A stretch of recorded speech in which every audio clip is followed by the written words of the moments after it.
Okay, we're beginning. Bring the hands here. Hands up. Sink. 1, 2, 3. 1, 2. Sink. Turn. Corner back fist. Sliding step. Short punch. Okay? Butterflies. 1, 2, 3. Push. 1, 2, 3. Push. Middle block. Punch. Middle block. Punch. Corner back fist. 2, 3, 4. Slice. 5. Sliding step. Punch. Elbow. Strike down. Back fist. Shift. Step back. 1, 2, 3. 1. Side kick. 1, 2, 3, 4. 1, 2. Jump. Water punch. High block. Sliding step. Palm. 1, 2, 3. Step up. Press. Trap. 1, 2. Jump. Punch. Punch. 1. Just stomp out. Sweep. 1, 2, 3. Black tiger. Dragon. Chung kill. Sliding step. Punch. Cut. Big. Grab. Sliding step. Punch. 1, 2, 3, 4, 5. 1, 2, 3, 4. 1, 2, 3. 1, 2. 1, 2, 3. 1, 2, 3, 4. 1. Sliding step. Punch. 1, 2, 3. Salute. 1, 2, 3. Okay, so that's the sequence. Deep breathing. Inhale. Exhale. Inhale. Exhale. Inhale.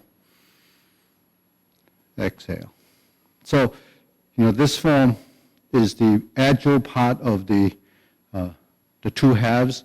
The first half works toward building strength, works toward balance and movement. Actually, Gung is one of the few forms in the opening is so balanced on working movements on both sides. Because you notice a lot of other styles, a lot of other forms works the right side offensive movements more. Whereas in Gung you actually develop and you train both sides. In our forms, a lot of times we have the straight punches, but we also have the hooks, and we have the uppercuts, and we have the water punches. So we have a lot of variety in the Hunga movements, multi-dimensional. We have short movements, inside movements, elbows, back of the fist, many directions. The stances are typically suspended, cat stance, horse stance. Those are all the foundation movements for the power of the movement. But look at the diversity of our movements. It takes us into the corners. There's back fists on the angle. There's hooks. There's uppercuts. There's, a variety of moves. There's the sun punch to this way. There's a sun punch this way. Look at the variety of movements. That's why when they did that study way back, maybe after the end of the Cultural Revolution, and they started looking at some of the traditional arts, the Hung style had the most hand techniques of any style that was ever developed over the years in China. So the thing is, just from knowing these forms, it's true that there's so many techniques you can draw off of compared to some of the other styles. I mean, even Tai Chi in itself only has 37 postures. If you go through the Hunga forms, there's so many more than 37 postures. So there's a lot to draw off. So as a practitioner, it's amazing what you can discover from the different transitions, from the different forms that you can discover over time. So it's pretty amazing. So in the second form, which is the form that was developed by Wang Fei Hong, and Wang Fei Hong is the great grandmaster or the founder of our lineage of Hongga, which is really the tiger crane system or tiger crane style of the Hongga, which is the Lem family kung fu. So tiger crane is one of the most important forms in our system because it's symbolic. It represents, what our system stands for. So it has the tiger, the crane as the basic thing, but it's really representing the hard and the soft, and it represents a lot of the ideas that the teachers such as Wang Fei Hong would want to highlight in his form. So anyone that's created a form must have some meaning or purpose in why they developed. So the 10 tiger claws and 10 claws is probably one of the most important aspects of the form. And then it has a lot of different combinations of movements. So, they had an idea of some of what they call the 10 deadly movements of Hongga. And some of the, so what are they? It's really subjective as which is the 10 deadly movements. But some of the movements I think that are very important as far as what you would want to practice for your skill level, because you don't need 50,000 different movements, but they all fall into kind of a basic category. So the tiger crane, the crane style is the soft movements, and then the tiger is really essentially 3 tiger claws: the black tiger, the single tiger, and the double tiger. And I kind of did a bit of that last time. And in the form, when we start off on the second half or going into the Fook, when you go like this and you turn, this is your butterfly. You step up and you push. You cross over, step up, cover. There's your double tiger claw. You sit back, stomp to your single tiger claw. Now, a lot of times when we go through this form, it ends up over there, ends up there. So it's actually to the front. But you have to adjust your stance to the front because your focus point is here or here. Because your hand is going like this, it seems like it's going there, but you have to adjust your stance so it's going to the front. So that's the first ones in the front. Then when you go here, it goes to that corner, then it goes to that corner, and then to those 2 corners. So your footwork determines that. So you have to set your footwork or your position perfectly in a position so that when you turn, you're going to end up in that corner. Okay? So that's something that you have to understand. So when we were in this position, say here, when we stomp, there's that corner. When you sit back and you cross over, here's this corner.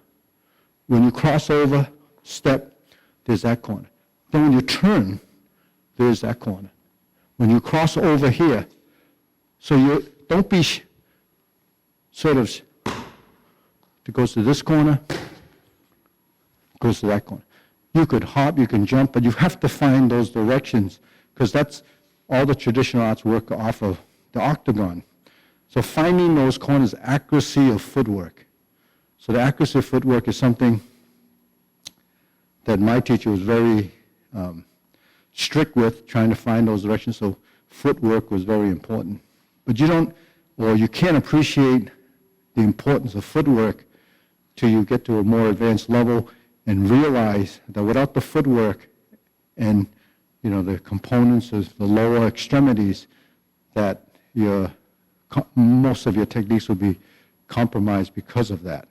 So for the younger kids and the students that are learning, the footwork direction is most important.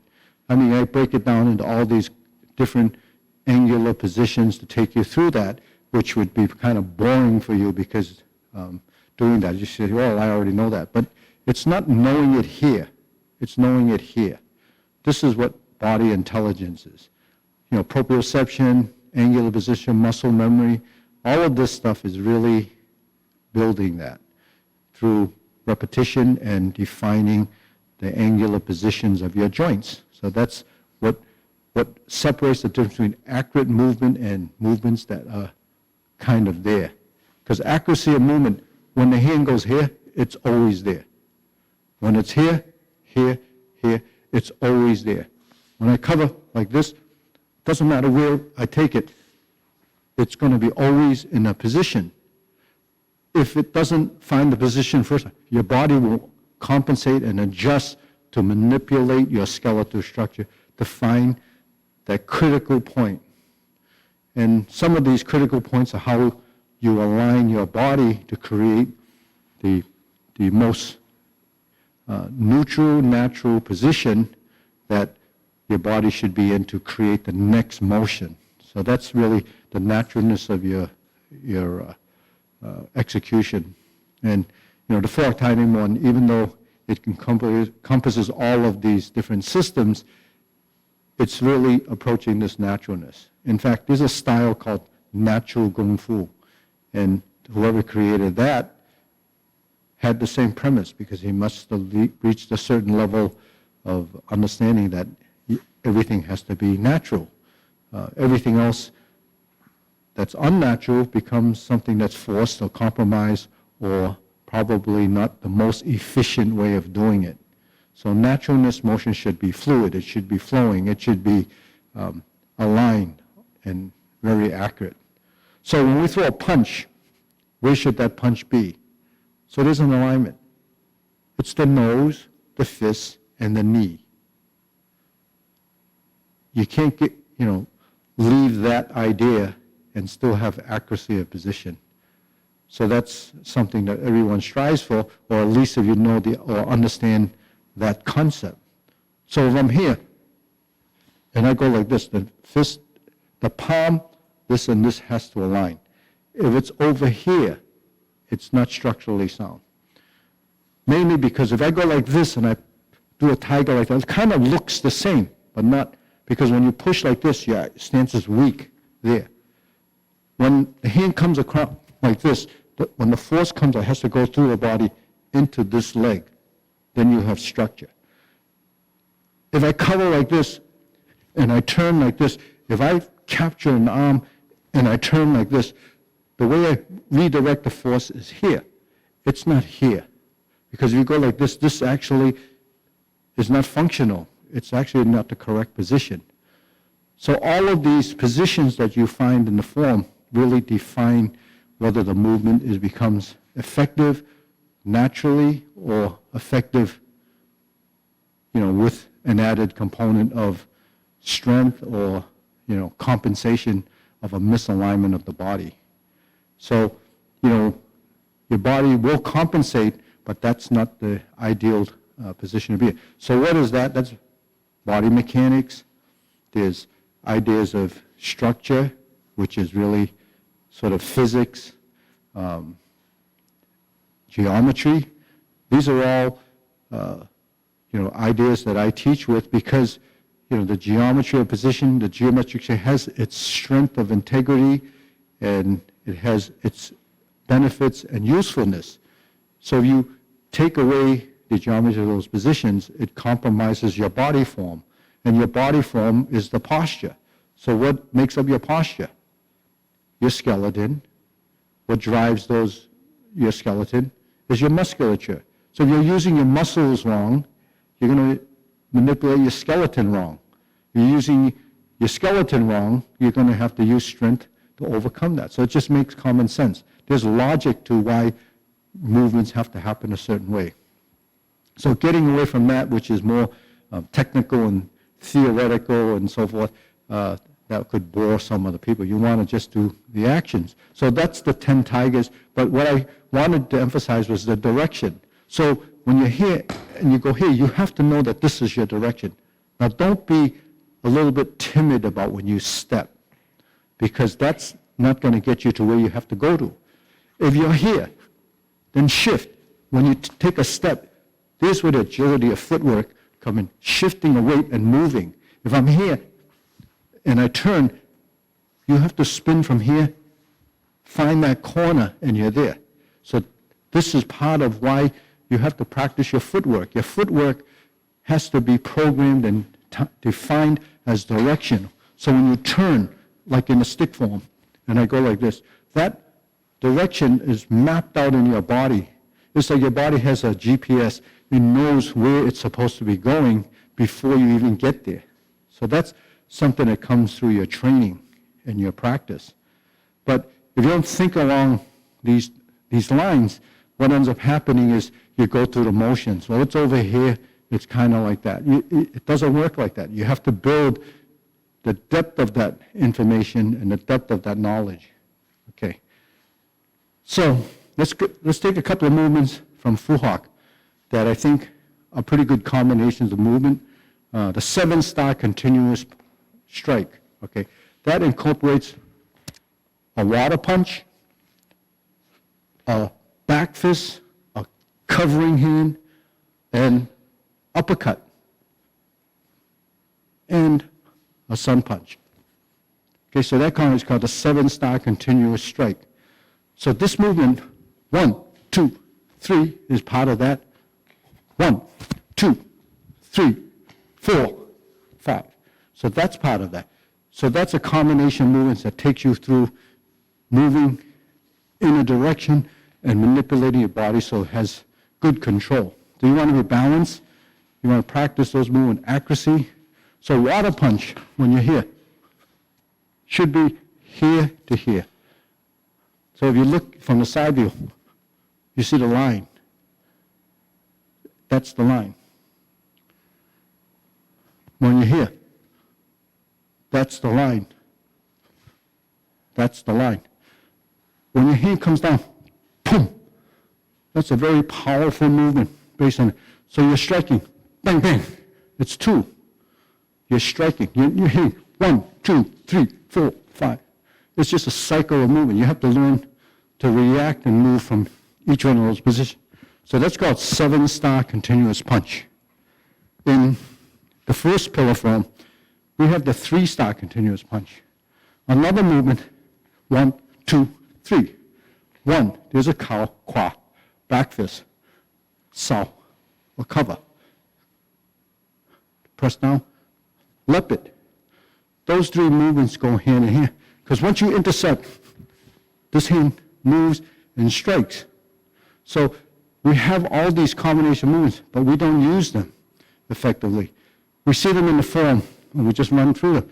But the movement itself, practical application of movement, is very effective because of the continuity of movement. So that's continuous motion. And you build off the continuous motion by learning how to move your body. But your body has to respond, has to respond, has to respond. Okay, so that's 3-star continuous punch, 7-star continuous punch. Okay, so it's something, 3-star, ling wan, continuous. Something, ling wan, cow. This is cow. Your hand is pa. You can change the direction by how you, so this is coming down, maybe here, to the side of the head. Depends on where you strike. This is a strike. It's a block. So you block. You can come across. You can block. Something else comes, you intercept. You can step up or stay. But if you don't have the sliding step, then you can't reach your opponent. Because the first thing your opponent does is going to back away when you do that. Then you have to follow. So that's where your footwear, your sliding step, is there from, the numerous sliding steps that we do inside the form. This one is the elbow, right? Elbow. Direction. So when I drop my hand, quattro, back fist, corner back fist. So I go like this, 1, 2. That's how you should execute. Horse stance. Boom. Step. From here, the body. Step. adjust. Leaning to horse to leaning. Okay, so that's some of the timing. Everything should finish at the same time. So that's a 첫 signing count. 7-star continuous punch.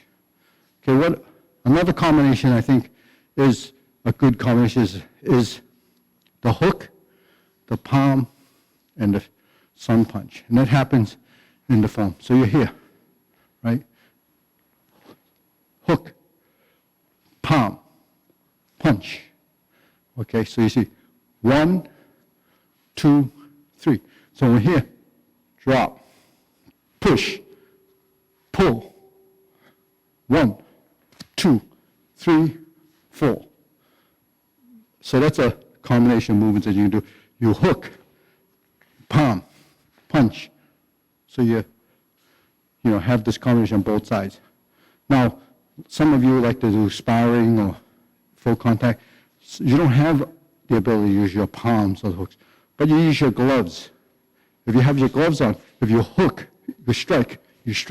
So your hands have to go in different places. So look at those movements. You hook, you punch, and you punch, right? Or punch. So you see your positions. This. You learn that from here, right? You learn that from here. Right? This is in Fook. You block, strike, retreat. Okay? So memorizing the form is phase 1. To memorize the form so you remember what techniques are inside the form. But what do you have to do after that? You have to understand, analyze the movement, get your body to recognize what those movements are, and then you build off of that repertoire of movements, and then you'll have something your body starts to recognize, and you build off of that. And pretty soon you'll have a set of techniques that you can draw off of. So the basic punch is fundamental. The high block, low block, those are fundamental. So you do this over here in the first form, high and low, but here, there's a leaning stance variation of that. But we're working with 2 hands. So Seung, Gung, the double block, is something that we practice. But what I think one of the biggest problems when someone first learns the high block is tension in the shoulder. You can't get your arm up quickly if you have resistance in the shoulder. So if you have very strong shoulder muscles from a lot of bench presses or press until your muscles build up, but it's used to doing some kind of resistance thing. So if you don't have anything there that's resisting it, it'll react and tense. So that's part of, when you speak of specificity of training, if you're training, say lifting or whatever that creates an action that thinks that it needs to use a lot of strength, it's going to use strength when it's not necessary. So that's just really part of the course. So when you train, learn to develop the movement first.